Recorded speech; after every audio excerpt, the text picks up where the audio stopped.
কিছুই শিখাইতে পারি না, এটা আমাদের ব্যর্থতা।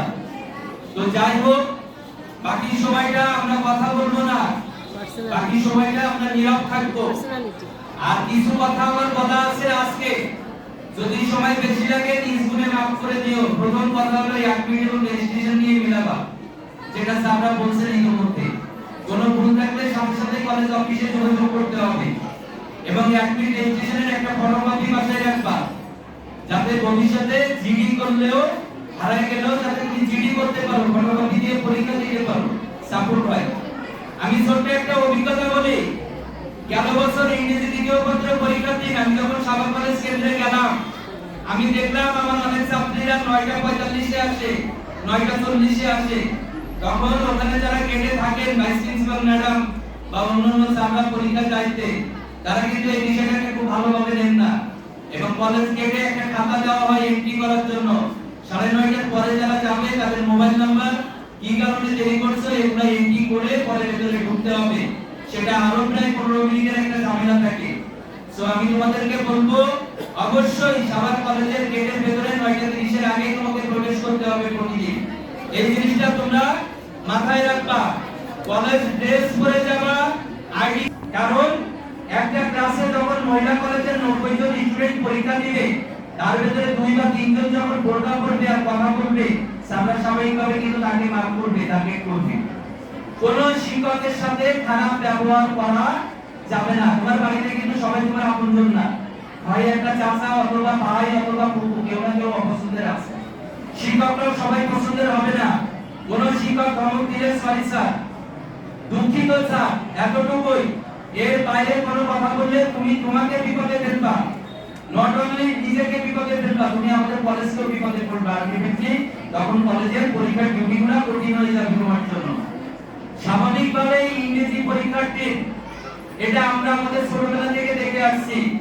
ওই দিনটা বোর্ড থেকে ইংরেজি লেটার থাকে, ম্যাজিস্ট্রেট থাকে, এসিল্যান্ড থাকে, সর্বোপরি যারা পরীক্ষা নিয়ন্ত্রণ করে সকলেই মাঠ পর্যায়ে সকল কর্মকর্তারা নেমে যায়।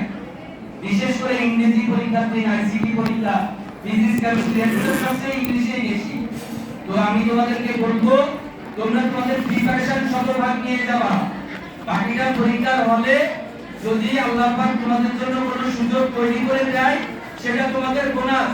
তবে নিজের ভরসায় ছাড়া মানুষের ভরসায় ওখানে যাবে না, এটা প্রথম কথা।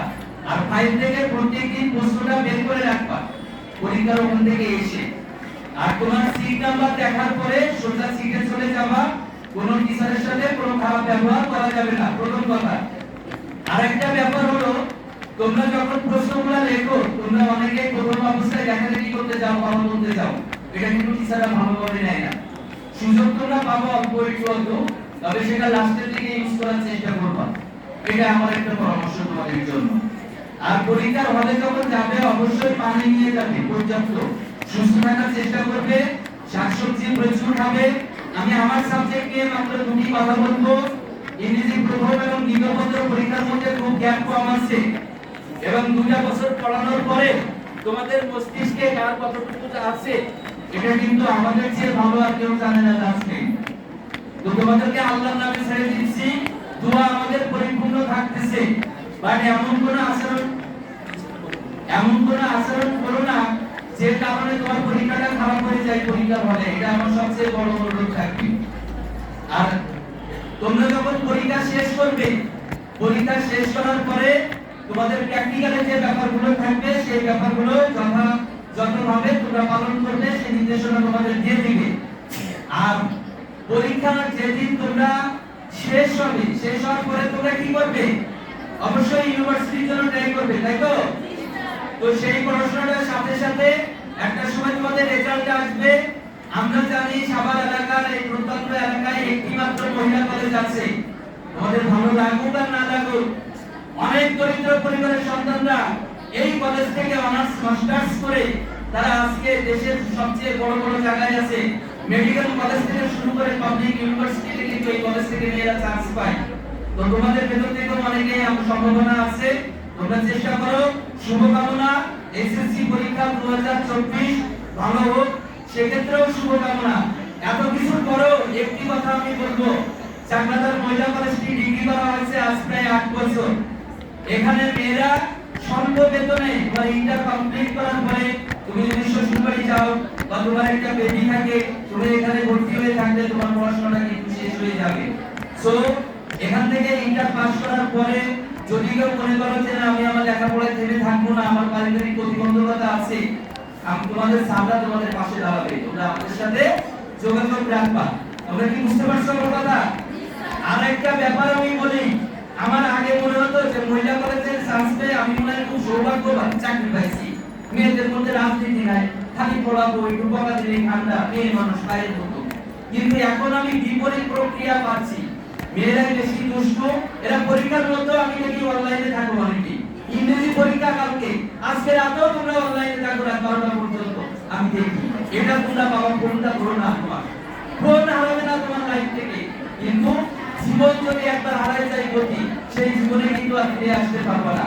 আরেকটা ব্যাপার বলে আমি আমার বক্তব্য শেষ করছি, তোমরা তোমাদের শিক্ষকদের রাস্তাঘাটে দেখলে সালাম দাও না, এখান থেকে পাস করে, এটা অত্যন্ত দুঃখজনক, যেটা ছেলেরা প্রচুর দেয়।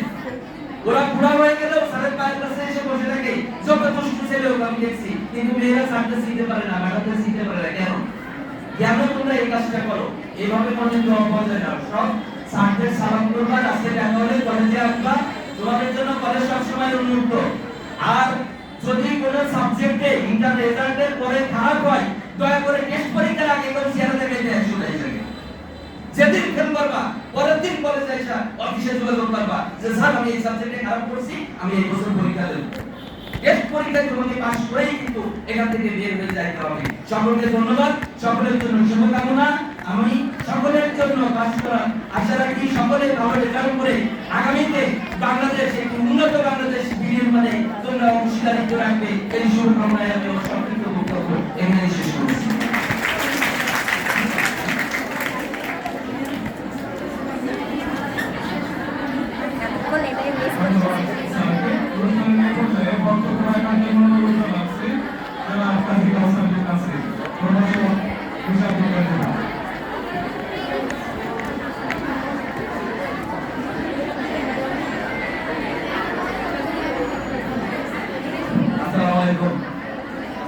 গরমে কাউকে কোনো কষ্ট দিতে চাচ্ছি না, কারণ তোমরা যে উদ্দেশ্যে আসছো সেটা সফল করো। তো সবাইকে আসসালামু আলাইকুম। মঞ্চে উপস্থিত ভারপ্রাপ্ত অধ্যক্ষ ও আমার সহকর্মী ও ছাত্রীরা, সবাইকে আসসালামু আলাইকুম। তো মেয়েরা, কথা বাড়িয়ে কোনো লাভ নাই, আমরা দোয়ার অনুষ্ঠানে আসছি, তোমাদের জন্য এখন দোয়া খুব শীঘ্রই শুরু হতে যাচ্ছে। আমাদের খুবই ভালো লাগছে যে আমরা এত আগ্রহ করে কোচিং ক্লাসে প্রায় প্রতিদিনই বসেছিলাম, তোমরা আসো নাই। তো যে কারণেই হোক, তোমরা হয়তো একটা ভালো রেজাল্ট করতে যাচ্ছ, এই কারণেই তোমরা বুঝতে পারছো যে তোমাদের জন্য একটা ভালো কিছু হচ্ছে। কিন্তু আমি মনে হয় চাকরি জীবনে এই প্রথম সবচেয়ে বেশি হতাশগ্রস্ত হয়েছি, কারণ তোমাদেরকে পাশে পাই নাই। শেষটা সুন্দর না হলে কোনো কিছুই সুন্দর হয় না।